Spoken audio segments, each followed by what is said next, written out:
Welcome to Afterlife Topics on Metaphysics. This is Cyrus. We talk about life after death, basically exotic paranormal topics, and a lot more on this channel. And it doesn't get more exotic than emails and computer messages from deceased people. This is a part of the phenomenon known as instrumental transcommunication, when dead people living on the higher density, people coming down from the astral plane, whatever you want to call it, coming here and communicating to us through these things and other types of electronics. And by the way, again, you're watching Afterlife Topics. If you like this kind of stuff, please hit the subscribe button, or the holy trifecta. Hit subscribe, punch that notification bell to know when I have more videos coming out, and maybe share the video as well, because I need to keep YouTube happy by keeping the algorithm fed. Without the shares and likes and all that, then they stop recommending the channel, and I hit rock bottom. So I could always use some help with that. Anyway, so one of the first incidences of a computerized message coming to us from the beyond was through afterlife researcher and pioneer George Meek. Now, George Meek was famous for some books like, I believe his book was called After We Die, What Then?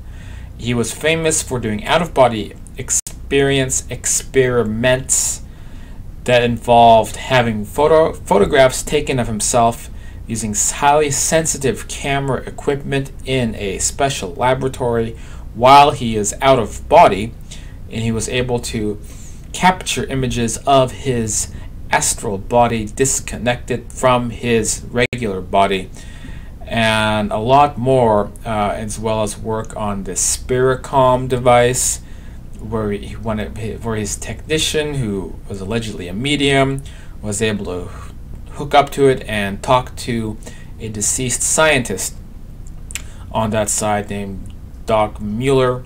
It's a whole different video, but Meek had a lot of good work, very famous and a pioneer in afterlife research, and he outlived his wife Jeanette. And so sometime in the 80s, early 80s I believe, and by the way, this info comes from a worlditc.org, I believe, or is it .com? It's Mark Macy's ITC archive website, so you can check that out. He began receiving messages from Jeanette on his computer. So back then, computers are probably kind of like DOS, difficult to open up, like a word processing tool, not very fancy looking, nothing like what it looks like now, but still you can come home and see kind of like a primitive file open, like a kind of like a DOS file, whatever they used back then. I'm not so versed in some of that techie stuff, but he'd come home and he'd see a message on his computer, or it would just kind of manifest on the computer, and it appeared to be coming from his wife. So among these messages, here's a little story involving his attempts at verifying the information coming in from the computer.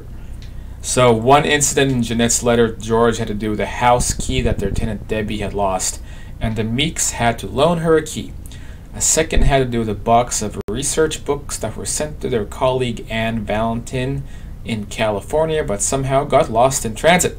And the third item involved a yard light, which a local electrician replaced in their backyard, and then charged the Meeks what Jeanette considered to be an outrageous sum of money for the small job. The three incidences were of no particular interest to anyone, including George, but they provided solid proof that Jeanette was alive and well years after her physical death. And let me back up. I guess I may be wrong in the timeline here, because I'm not so sure how many years after her death the messages started coming through. So maybe this was happening like in the late 80s or even early 90s, in which case it could have been more like a message like on an actual file. But I do know it's probably happening kind of before there were like regular, real email communications happening. But anyway, so the point of this anecdote of these like seemingly superficial stories is Jeanette was demonstrating that in these messages appearing on the computer, that it was really her, and it wasn't somebody duping George by going on his computer and typing all this out. Now you might be wondering, sip of coffee, almost 2 o'clock a.m. now. I have to drink the coffee because I'll probably be up until 4 o'clock because I'm making these videos for you guys instead of sleeping.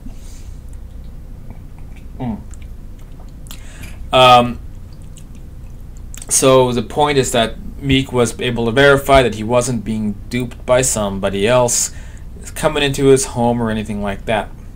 You might be wondering, what do these emails look like? Well, here is the transcript of one of them, again found on the World ITC website. Boom. So, looks kind of like how I first began typing when I first logged onto the internet at about 11 years old. I didn't really know what the spacebar was, so I was just mashing keys together. But it appears to be happening here because maybe from the other side the spacebar doesn't work. I don't know why, but anyway, let's take a look. Dear GW, I'd like to cook up a blah, blah, blah, blah, names for you, believing I could have wings. I am sure your call I have of told you that there are lots of things you come in handy for, not only to do, such as take caps off pill bottles, but also to tell somebody else just what to do, expert advice. Well, it seems as if this is getting easier as I go along. It seems as if there are still people who don't believe in the contacts your friends of something are having. Here are some details which except you and me are given here. Greetings, nobody can know about. End of April, Lieutenant Debbie called to say her refrigerator was off. It must have been on a Thursday morning. And no connection with the storage, blah. Okay, I think you get the idea. This is transcript of the kind of messages that were appearing on George's computer. So when it comes to emails from the deceased, this was just one of the first examples. Then, you know, researchers began during the 1990s ITC flap, which I'll talk about, I think, in a video coming up around the corner. I actually have a slide for that, so here's a little sneak preview. The 90s ITC flap also included contact from Meek Konstantin Raudiv. So Meek passed away, then researchers began getting emails from him, from this guy, Konstantin Raudiv, who still communicates to researchers today, and others becoming commonplace, including clear images appearing on people's screens of alleged. I do say alleged because look, I'm an open-minded skeptic, and I do have a couple bones to pick with this research, but it's also very, very compelling. Clear images like what you see on the screen, allegedly coming in from the astral dimension. So they're taking photographs of their world and sending it off to us. This was all part of the 90s ITC flap, and included, among other things, people receiving emails, messages on their computers from deceased people in the here and now, the present day, 2019. Of course, it could be 2039 when you're watching this video. I have this guy, this young-looking guy who's now some wrinkly old man. Who knows? YouTube keeps the channel up forever. I don't know. But in the year 2019, we still get communication like this. I hear about people receiving text messages and emails, all kinds of things like this from deceased loved ones, to a point that it's like I could compile books about this, and there are books about this. At least there's books about the phone calls, like phone calls from the dead. But text messages, emails from the dead, all that kind of stuff is increasing in popularity in the digital age. You might be asking, how is this possible? Because when you die, you become a floating orb of light with no physical substance, who is one with the universe and no longer has individuality, and no longer has a form or ability to do things like this. So how could they communicate in this way? The answer is that all of those ideas I just said are complete garbage. People who pass away, in fact, live in solid astral dimensions like this, if they choose to. Not all of them choose to. And from that side, they actually have technology that allows them to do things like make contact with our world. And sometimes this is done, allegedly, through, according to people like Rinaldi, through research stations on the astral side of Earth, where I've been many times through out-of-body experiences, where there's actual machinery and techniques and computer equipment that helps people do this type of thing. But you can probably also do it with your mind, using consciousness, because that is the main currency on that side, is using your mind to create and do stuff. But definitely it seems like people who are skilled at that in this life are able to do it more easily from that side. And there may be a day when we're just communicating our hearts away with deceased people by email. And imagine a world where somebody dies and then sends a mass message out to everybody explaining what's in their will, or cleaning up legal problems, or like just imagine the idea that a dead person might have like legal standing literally as being still a living person. Like, well, what do we do about the will? What do we do about this? Well, let's send Bob an email, see if he gets back to us from the astral side. So there may be a day like that when we can just communicate between densities that easily. I actually believe that there will be a day like that.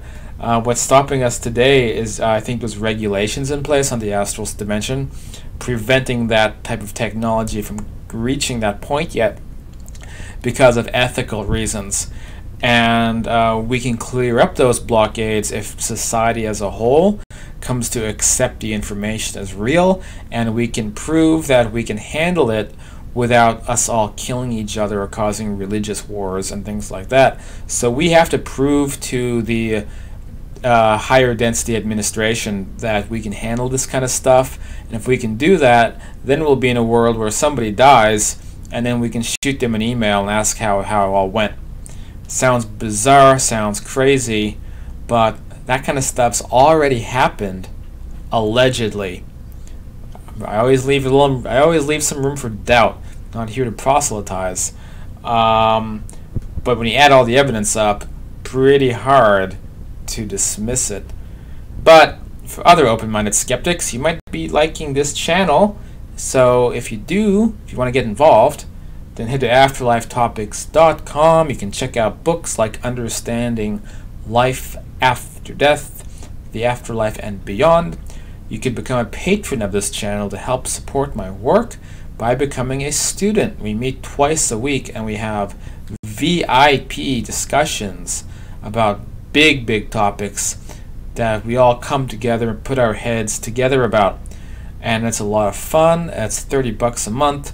Helps keep me on my feet to be able to keep doing this work, and also putting a good chunk of that money back into these projects so that maybe Afterlife Topics can expand. So any help in that area is very much appreciated. So if you want to become a patron, just head to afterlifetopics.com/university. That's it for tonight. Pay attention to those emails, because you never know just who you may be getting those emails from. Not just Nigerian scammers. Check your spam folder for messages from Uncle Larry. I'll see you next time.